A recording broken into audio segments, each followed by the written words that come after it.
All right. A lot of people ask, what is the deal with compost? Should I be sifting it or should I just dump it into the garden, unfinished, bulky, everything? Well, both are correct. And let me explain.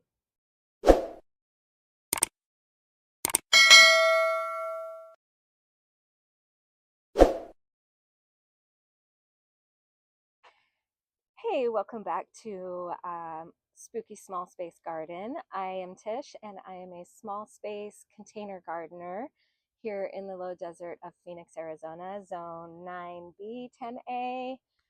Um, Today, I want to talk about compost because there's a lot of debate over how to compost correctly. And to be honest, however you compost, as long as you're creating compost, it's correct. So, one option is to layer your greens, your browns, your greens, your browns, let it sit for 6, 8, however many months, and then go in and take out your finished compost. Everything's done and ready. So that's one way to do it, and there's nothing wrong with that. For me personally, that takes too long, and I'm way too impatient. So another option is like me, I constantly add to my compost, and then I turn it and water it about every couple of days, and things break down rather quickly, and so I can typically just use that whenever I need it.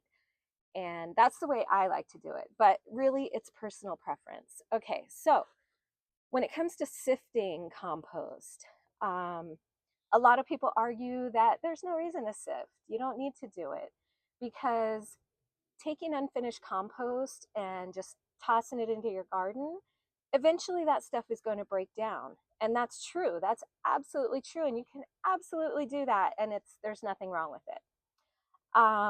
Some people sift to get a finer compost so that they can use it to start seeds. And excellent option. In fact, I've done that in the past, and it has been just exceptional. Works just as good as that big box store seed starting mix. So that's definitely an option too. So for me personally, growing in grow bags, um, if I were to dump unfinished compost, let me just put it this way. If I were to dump unfinished compost into, let's say, an in-ground garden or even a pretty nice size garden bed, I probably wouldn't sift my compost because I'm just tossing it down there. It's going to break down. So no big deal. But for me personally, I start all my plants from seed. And so I actually want to have a much finer compost that I put down so that those seeds have more opportunity to push through. If I have bulky, chunky compost, it's going to be a lot more difficult for those seedlings to come up. Is it possible? Yeah.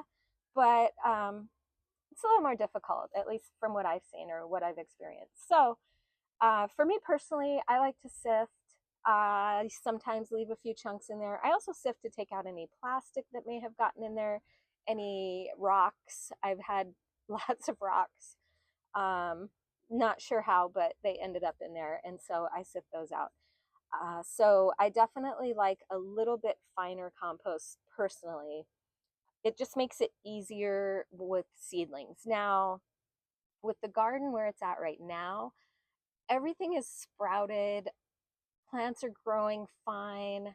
So I may not sift quite as much as I usually do. But that's what we're going to do today. I'm going to show you exactly my process for sifting compost, and then I'm going to add a layer of compost to the plants. Because the thing about growing plants in grow bags is that they lose nutrients much quicker than an in-ground or raised bed garden. So as you can imagine, I mean, they're growing in these fabric pots, so everything runs out, including those nutrients. So I tend to compost at least once a month in grow bags. Um, Some things are more, and let me show you case in point. My bell pepper plant is not looking very good, and it tells me that it needs compost. So I'm going to do that today, and let me show you. All right, so take a look at this pepper plant, you guys. These leaves are looking really sad. They're starting to yellow. The veins are green, but everything else around it is kind of yellow. Leaves are kind of curling up a bit. And this tells me that it needs compost. So I'm going to go ahead and add a bunch of compost to that guy and give it some nutrients to perk it up. So I'll be doing that with every bag in the garden today.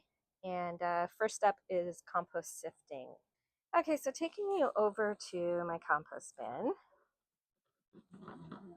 you can see that in the last couple of days I've added scraps. So usually I like to mix these in when I add them, but these were added kind of at nighttime and it was dark and I honestly just didn't feel like it.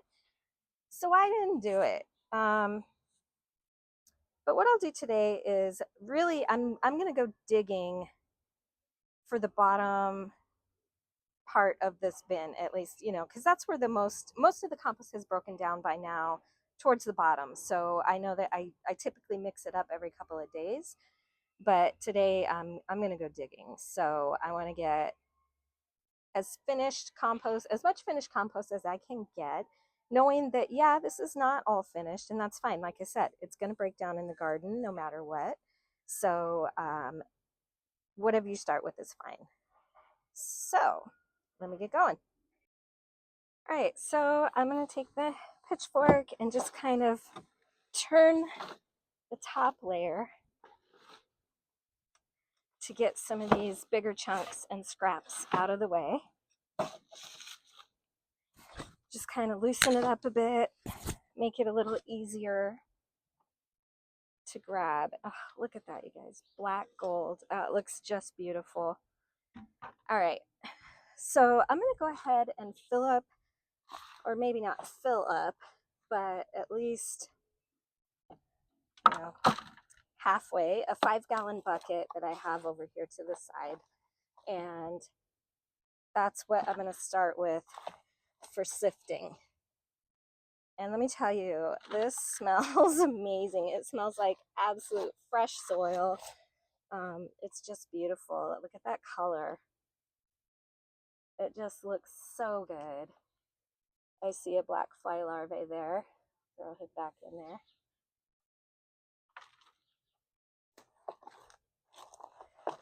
All right, I think that we are good for now. One more scoop. Get really far down in here. See how deep I can go with this plastic shovel without breaking it. All right, ooh, that was a good one. All right, one more. And let's get to sifting. Okay, also don't laugh at me, but I actually have to prop this lid open right now because when I last emptied this bin, it slid a little close to the wall. And so when I'm digging in here, I've had that lid fall down and bonk me in the head. So I learned my lesson and now I prop it up if I ever need to go digging. All right, you guys. So there's a couple of ways to do this. And let me show you. So I have this, I know you've all seen them at nurseries, and a lot of nurseries will give them away, especially if you're buying quite a few plants. You can just pile them on here and take them away. So I can use this. As you can see, the holes are pretty big. So if you're not looking for a seed starting compost or something really fine, this works great. Also, I've got this guy that I purchased, I believe, from Amazon. And this fits perfectly on this bin, which actually, I don't know if you can see the holes in the side, but when I first started composting, I did it on a very small scale. This was my composting bin. I quickly outgrew that. And so now I use it when I want to sift my compost. So let's get to that. So this makes it really easy. and pretty quick.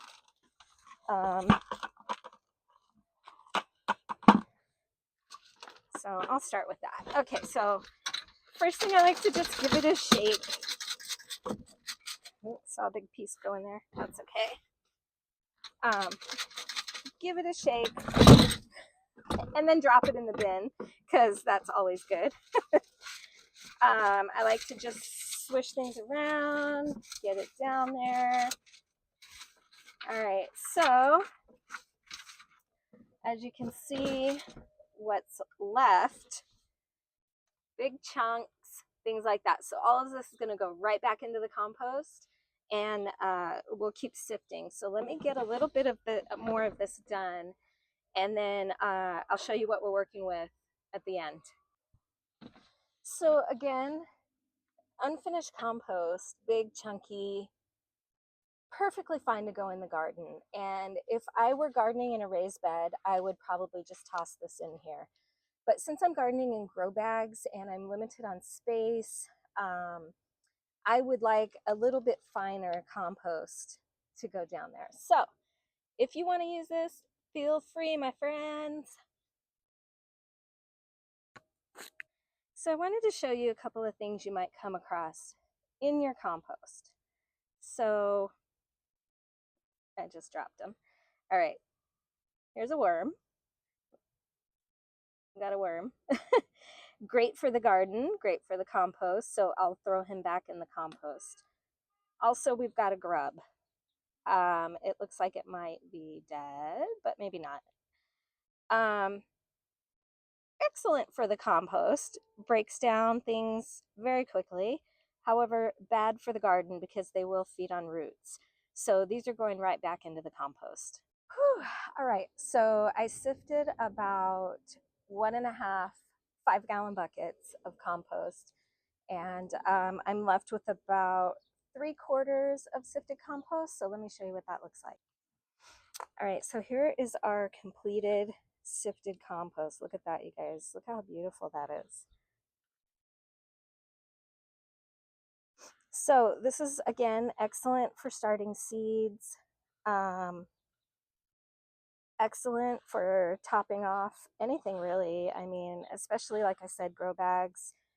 For me personally, I like a sifted compost. I don't mind it a little chunky, but it's really not that much effort to sift it. I mean, it didn't take me that long at all, and this will be plenty for my bags to top them off. So yeah, let's do that.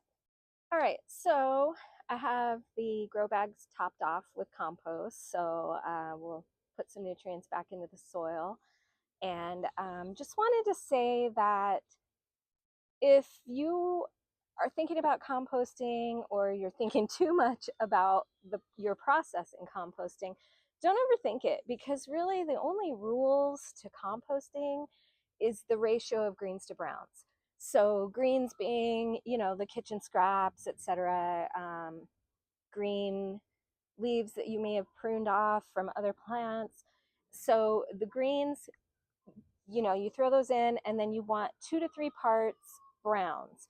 So cardboard, paper, dried leaves, yard clippings, any of the brown stuff, you want 2 to 3 parts per 1 part of greens. So as long as you stick to that ratio or something close to it, you'll be fine. You notice that my scraps were sitting right on top of my compost. And like I said, typically I'll mix it in, or if I don't mix it in, I'll top it with browns. And the bin that I used for collecting my sifted compost, I actually, when I'm not using it to sift compost, I use it to collect browns, so that I always have enough browns when I throw greens in. If I don't feel like mixing it, if I don't feel like burying it, throw it on top, throw 2 to 3 parts of browns on top, and just let it be. So don't overthink it. Just do it, and do whatever works for you, because honestly, I think every gardener is different. Every garden is different. So what works for you may not work for somebody else. And also, the area that you garden in.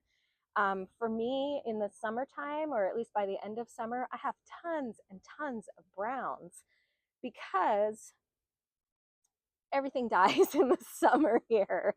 I mean, I won't say everything, but we do have a lot of stuff that dies back in the summer. So I have a lot of browns. Um, Also, in the summer, I don't cook as often because it's hot and I don't want to cook in the heat. Regardless of whether I have my air conditioner on or not, it still heats up the house. So I cook less. I have less kitchen scraps in the summertime. The winter is where I get the bulk of my compost done. And that's just fine with me. In the summertime, it heats up quickly and breaks down quickly. So, also, I found probably 6 or 8 worms in just that little bit of compost that I sifted. So, that makes me happy because worms are friends. So, anytime I see worms, I'm happy. And so, they all went back in the compost because it just more opportunities to break down quick. And the worms love kitchen scraps and cardboard. So yeah, they'll have at it. So thanks for joining me on my composting, sifting, all of that today. And I'll see you next time.